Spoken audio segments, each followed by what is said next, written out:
Anything else on that, or we go to the Heartbreaker? Heartbreaker.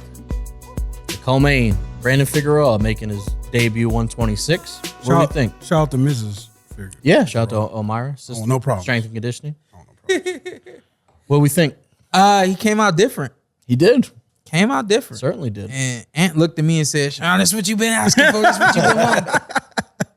He came out different, and I think he came out different against the wrong guy. You know what I mean? Like, styles make fights, and I don't think that boxing Castro from the outside is necessarily what Figueroa should have been the game plan. I don't think that was should have even been the game plan against Castro. I thought that you stick with what works against Castro. You know, he likes to box from the outside. He likes to be comfortable, and he likes to try to counterpunch.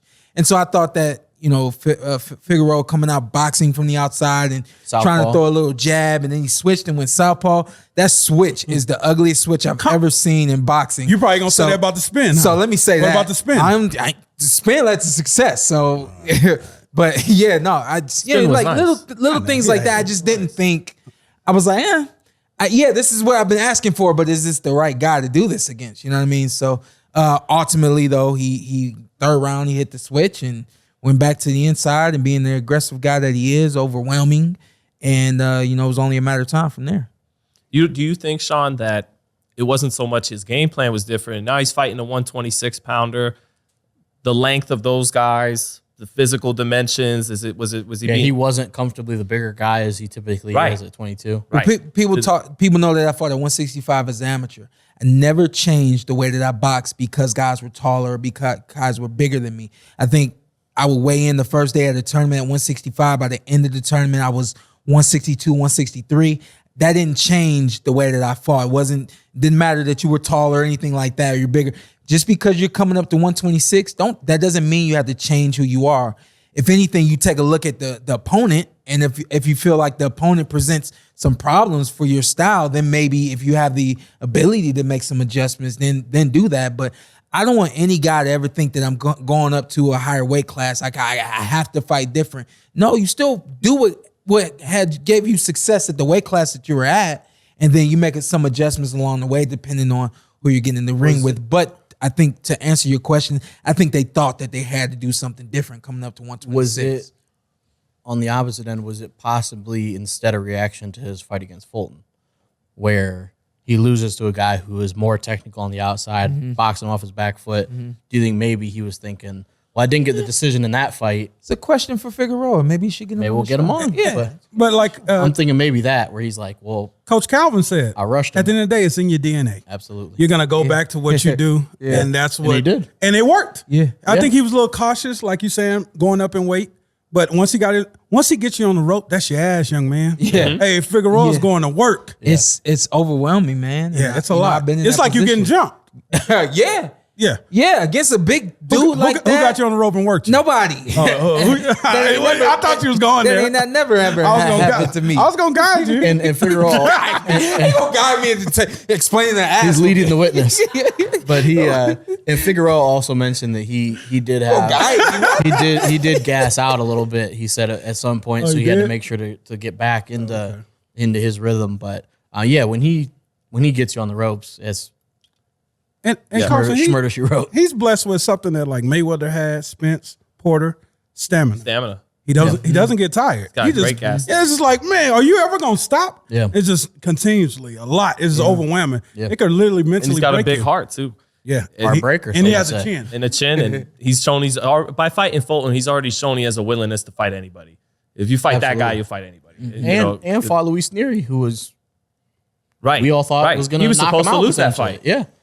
Yeah. And then makes it happen. but I think Porter picked against him, did he? Well, I did for sure. Why are we bringing that up? I 100%. I picked you, Brent. I was I just don't wrong. want no problems. Yeah, I was Shout out wrong. to the Figueroa family. Yeah. After that fight, because Not before that Omar. fight, I was like, I'm not sold on him. After that fight against Neary, I was like, you know what? I'm gonna give this guy, this style, everything that he presents in the ring, I'm gonna give it a chance. And then you fast forward, and it's Castro, a guy who I've even seen in the past. Who I've boxed never- a good fight. Yeah, I've never directly commentated him, but I've been at the desk, and I've had chances to watch him, and he's a good boxer. But And that's what I told you last night. When a guy can feel that you're not going anywhere, it does something here.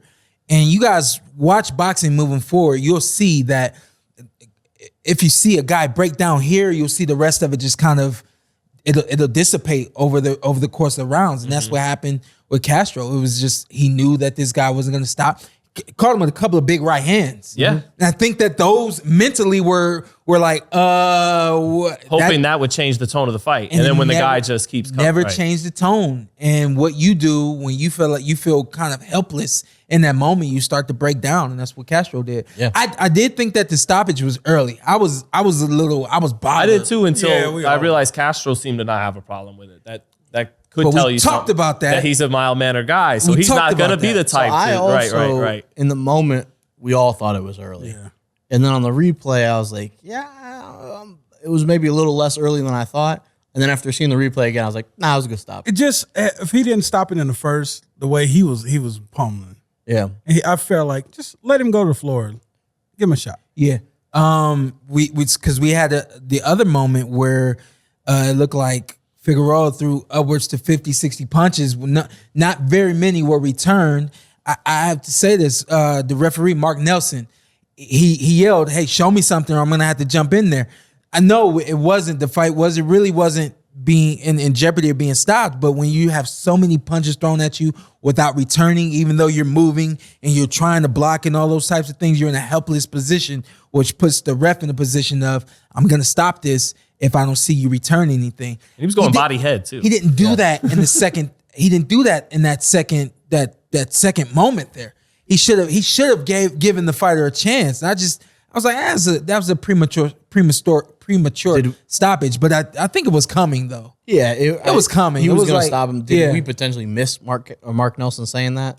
Possibly on the I don't stoppage? think so. I didn't hear it. Yeah. But I'm saying I don't know for sure. I don't Maybe think he so. didn't say that again. But I like the. I'm good with the Ray Vargas fight for Brandon. Yeah. Or was Max a title. Ayo or Leo Santa Cruz.